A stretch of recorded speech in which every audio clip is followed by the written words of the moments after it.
Sway. Sway. Sway. Sway. In the morning. In the morning. In the morning. Shay goes by. Wake your punk ass up. That crust out your eyes. We're doing a special edition of Political News because there's so much information that's going around that has the public either scared, paranoid, or pissed off in politics that we decided to have Mike Muse come in here in person. Wow. Mike Muse! Hi, Mike Muse. What up, everybody? Good morning. Good morning. What up, Sway? What up, Heather B? What up, Wonder? What up, crew? Good of you to take time from hanging out on the White House lawn to come see us in person, man. This guy I try right and do here. what I can for the people, baby. Also, from the host of the Wilkow Majority, weekdays at 12 p.m. Eastern on SiriusXM Patriot Channel 125. We got Andrew Wilkow is here. It's actually my coworker, man. He is, Sway. This dude running around the hallways every day almost. He now, said man. he sees us walking around. I remember saying to Reggie, I saw her walk by my studio, which is only around the corner. I said, wait a second, that's Heather. Yeah. As in the Heather. Yes. And he said, yes. And he said, you didn't know that. I said, no, nobody told me. I didn't get a memo. Yeah, they didn't tell you? No. Man, the political guy is always the last to know. Oh, that is absolutely true. If you're on 36, you know everything. If you're on floor 37 around here, you know nothing. You know nothing, man. Well, Andrew, thank you for coming by. And I wanted to get you guys here to get your take on some of the things that have been mainstays in political news. And I want to start with Edward Snowden. As we all know, he's a former technical contractor for the NSA and Central Intelligence Agency, and his leaks are said to rank among the most significant breaches in the history of the U.S. And of the NSA. President Obama actually landed in Africa today, and he took a bunch of questions. And here's what he said about looking for Snowden. There have been some useful conversations that have taken place between the United States government and the Russian government. And my continued expectation is that Russia or other countries that have talked about potentially providing Mr. Snowden asylum recognize that they are part of an international community and that they should be abiding by international law. And we'll continue to press them as hard as we can to make sure that they do so. But let me, one last thing, because you asked a final question.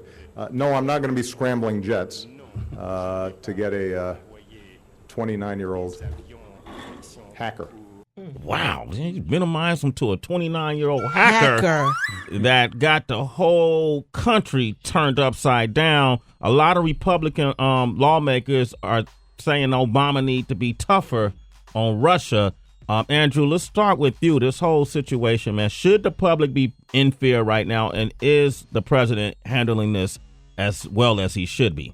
Well, the Fourth Amendment does not allow the government Yeah. to capture this kind of data on anybody, Mm-hmm. whether it's the Federal Data Services Hub that's going to come online with Obamacare and it's going to start sending information from the DOD to the Social Security Administration. We have the right to be secure in our houses, papers, and effects. Yeah.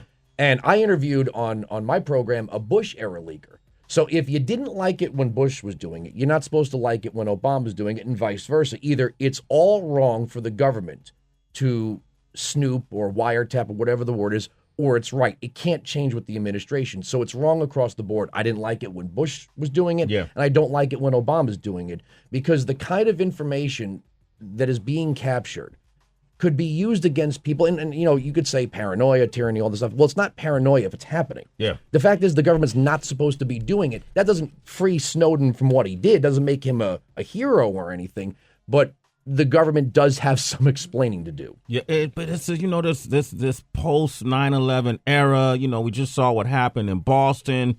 I mean, does the government, should they have the right to be surveying us? And should, dude, what do you think, Mike Muse? Do you think the government is, because of the era and the age we're in, is acting correctly? Yes, unfortunately, it's the world that we're living in right now. Yeah. This whole post 9/11 era has us on high alert consistently. And so, as I've talked about before, those of us who were around pre 9/11, we know what America used to be. And nowadays, people who are being born have no idea what it's like not to go to an airport and take off your shoes, right? And so this is just the new reality that we're in, unfortunately. And it's a price now that we have to pay in order to maintain our security and our safety.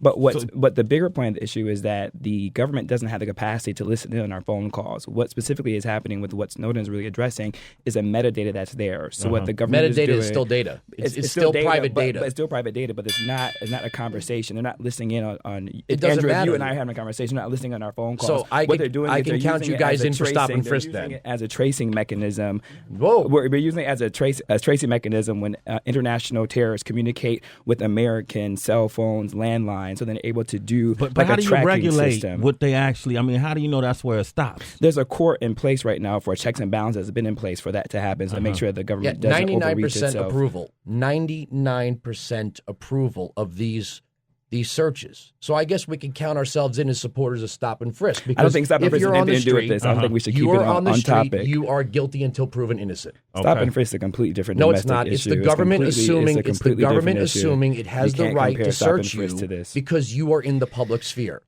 Nobody is stopping and frisking from the U.S. government in terms of the CIA, FBI. Yeah, that's exactly what they're doing. That's That a is local electronic issue. Those stop are and local frisk. issues. It is Those are local electronic. municipalities. The We're talking about Constitution Okay, does gentlemen, not. so let's So we let can't each bring other these talk. two worlds So into you this say nobody is comparison. doing that with government officials, No. but Andrew, you disagree.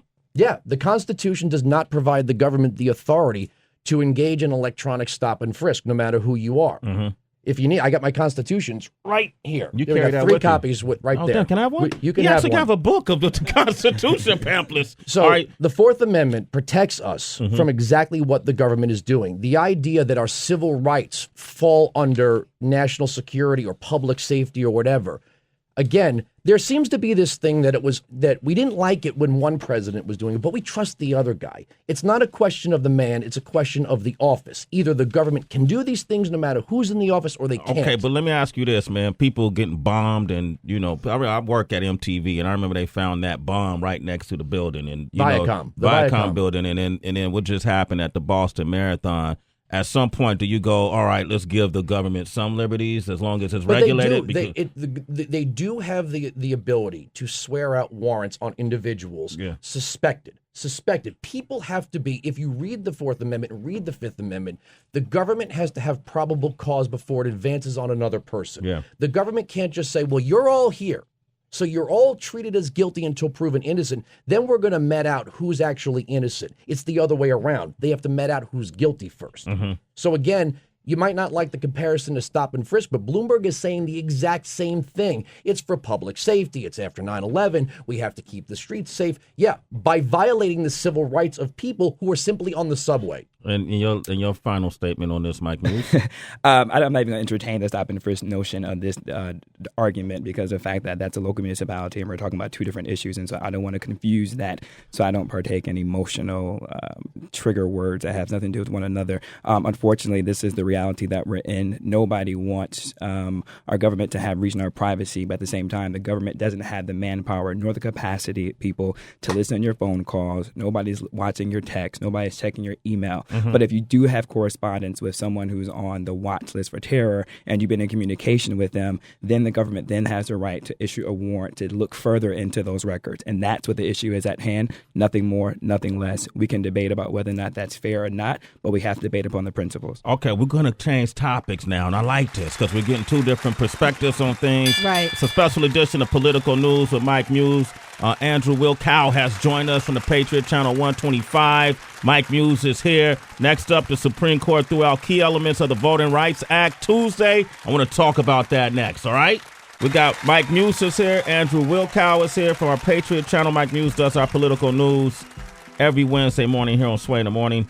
Recently, the Supreme Court threw out key elements of the Voting Rights Act, telling Congress to revise the critical formula by which one determines if local voting laws are illegal. His representative, John Lewis, stating Supreme Court ruling is a dagger. It's a sad day. I never thought that I would see the day when the United States Supreme Court would put a dagger in the heart of the Voting Rights Act of 1965. I marched across that bridge on Bloody Sunday in Selma, Alabama, when people stood in unmovable lines, when people had to pass a so-called literacy test. People were asked to count the number of bubbles in a bar of soap, the number of jelly beans in a jar. My own mother, my own father, my grandparents could not register to vote simply because of the color of their skin.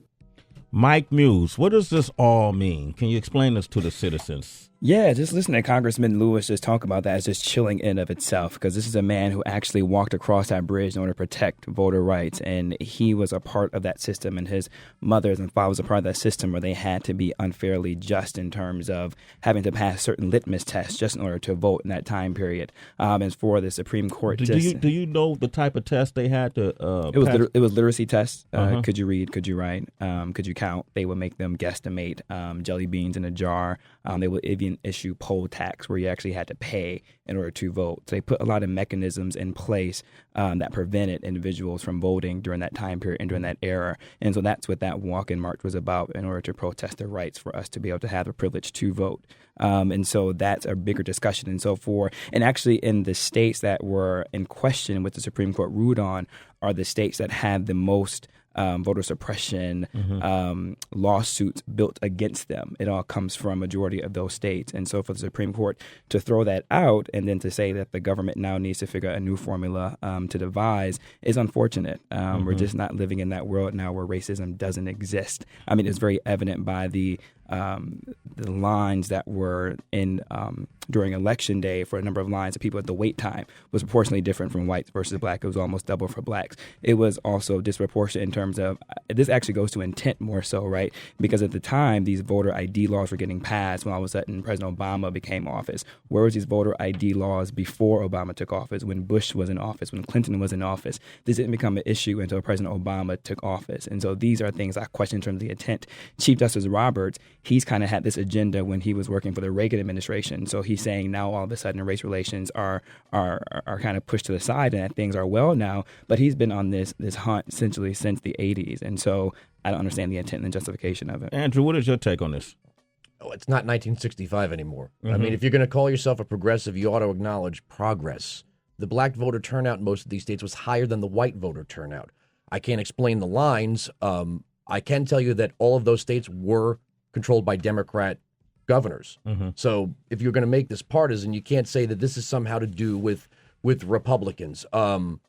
Voter ID laws, I don't see what the big deal is. You have to show ID to get on a plane, stay in a hotel room, buy a car, take out a bank account, unless you're going to tell me that all of these people are barred from the Holiday Inn, not able to get on a plane. That's a side issue. But the whole idea that we are still living in 1965, when affirmative action was debated, Sandra Day O'Connor said, there's going to be a time when this is no longer necessary. Unless you're going to show me states where people, because of the color of their skin, are doing what you said, these tests, which are wholly wrong, 100% wrong.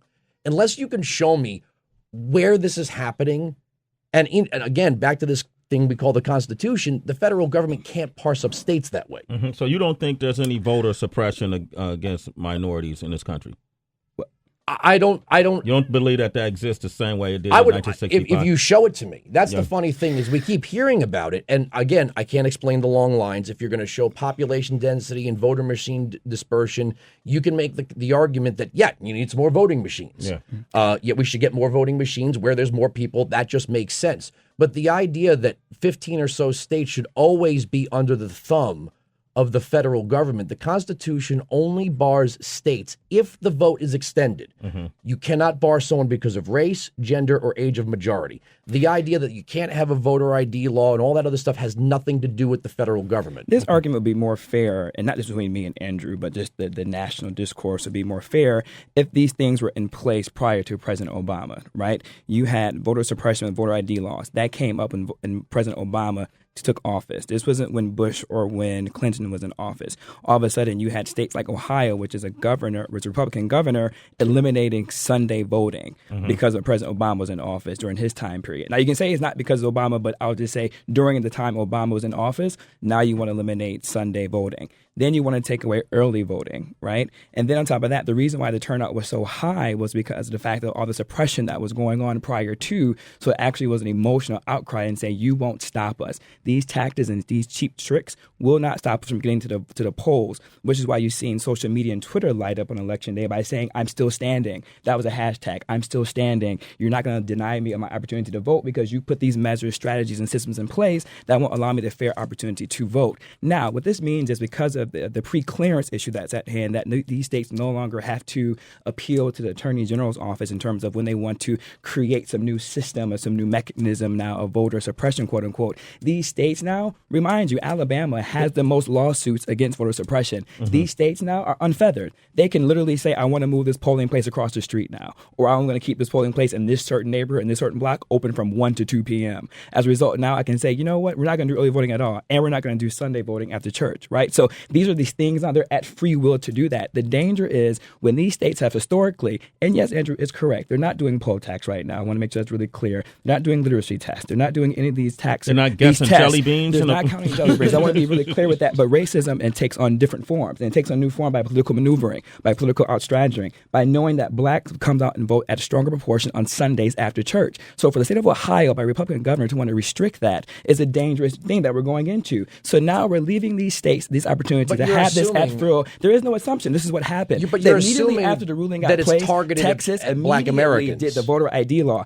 I don't have a problem if you want to show voter ID. That's fine. I'm not arguing that issue, right? But the part that I'm arguing with is that the intent of when it happened. But how do you prove that intent? How do you prove that? The intent how do you prove happened it? when Roberts in the 80s was out for this But rule. how do you prove that? How do you if prove you're, it? Why? If you're assuming I'm that sorry, I don't everybody is understand out to get you, who's the paranoid one? Who's the one that's prejudging? It's not prejudging. It's what people are actually saying on television. It's actually what people are trying to fight and do lawsuits in order to put these systems in place 2, 3, 4, 6, 8 weeks prior to voting. You didn't even allow individuals time to actually gather their documents that they're needed, to actually register to vote, to actually go to these DMVs in these different that's areas. Not true. In Georgia, they gave out free voter IDs with vans. They took them to every county and community in Georgia. I'm not talking about money. I'm talking about logistics, transportation, and Pennsylvania. Discrepancy in miles of radius that these individuals had to go in order to register were miles. But you're asking these people to take off their jobs. These are the people who don't have voter IDs. The majority of individuals who don't have income, that have jobs available. You want them to take off work to go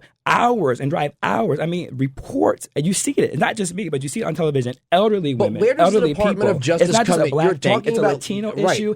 No, it's not. No, it's not. You're talking about logistics. No, it's not. You're talking about logistics, and nothing in the Constitution gives the Department of Justice the power to parse states for logistics.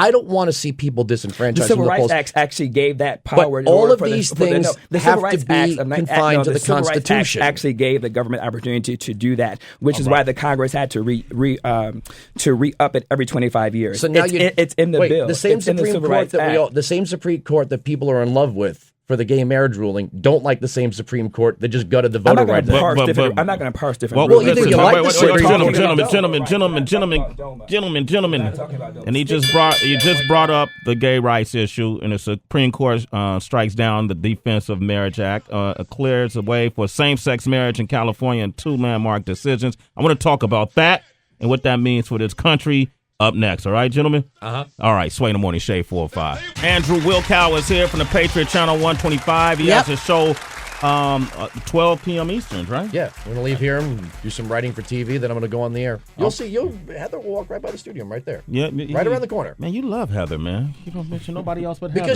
Because she was part of what I would say is one of the most important experiments in television. Real world. Yeah. Yeah.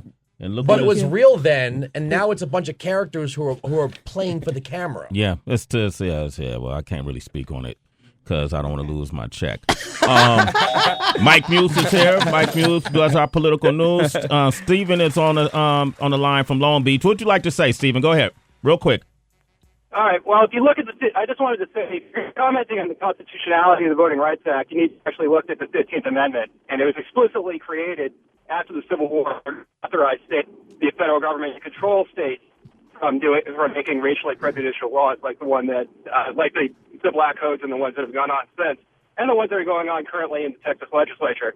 So that's incredibly wrong to be saying that it's not that the Voting Rights Act is unconstitutional. Well, you have to again. There's a difference between a black code and something that you claim is being created, if you can prove that there is something that's directed at minority voter disenfranchisement, I'll be the first person to say it's wholly wrong and unconstitutional. Actually, it has been disproven, because what happened was the reason why they wanted to bring this voter ID up to pass was because they were saying that there has been so many instances of fraud, which is the reason why these voter IDs started taking place. But then once they did further investigation, there was no instances of actually fraud that was occurring. So actually, that's not true either. It's very true. There are Acorn workers who have been sentenced to federal prison over it.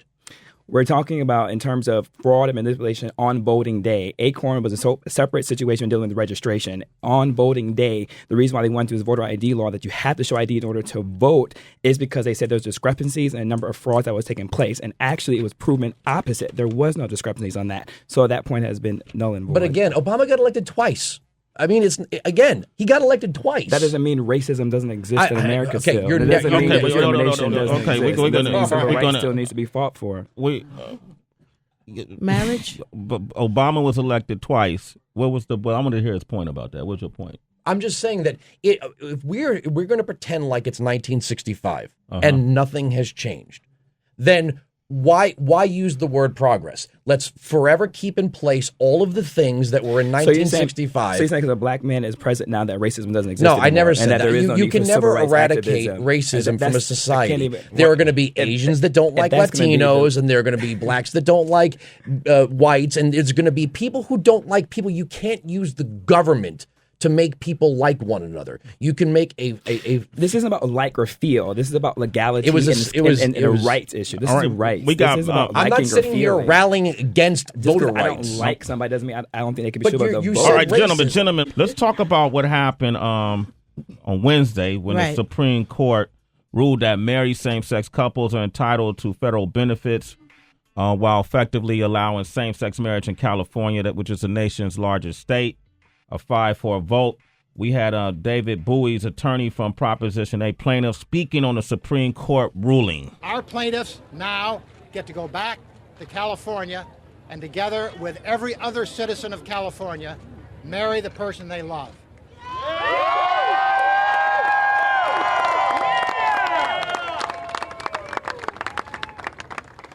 And the next step is to translate the promise that was in Lawrence and that was reaffirmed today in the DOMA case, that every citizen in every state has the right to marry the person that they love.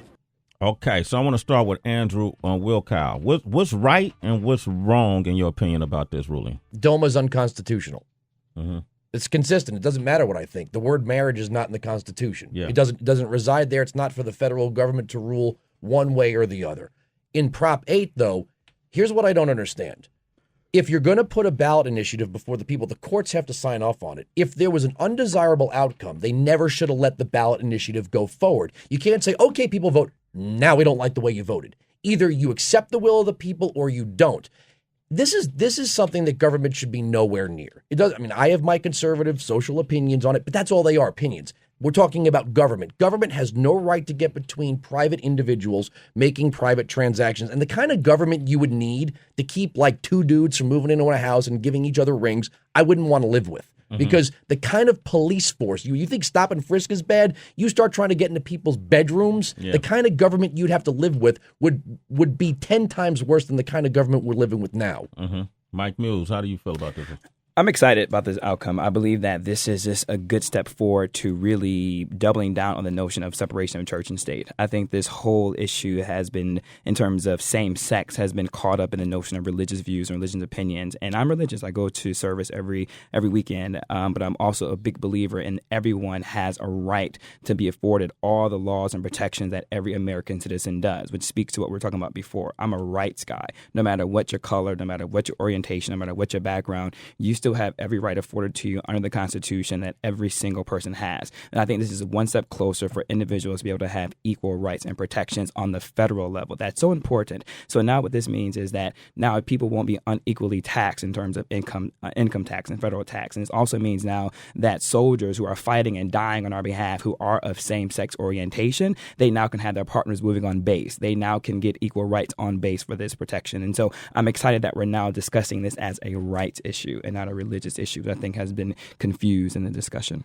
Okay. All right. Andrew, you want to comment again, or are you good? I don't think any of this stuff with the taxes has any. I mean, when you hear people say, well, now they can get, how about no benefit to getting married or being single? How about the government stay out of it? How about we tax people for the legitimate functions of government, not whether or not they're single or have kids or don't have kids, flat tax, fair tax, whatever it is. These arguments have nothing to do with marriage. Again, marriage as a religious ceremony is what it is. As far as the government has no business. It really doesn't. And if you can show me where it says marriage in the Constitution, I'm all ears. Okay. I actually agree with Andrew on one point. I do believe. But see, I'm consistent. I have no secret cows to slay. What I'm saying is I agree that the tax code does need to be reformed. So I agree with you on that.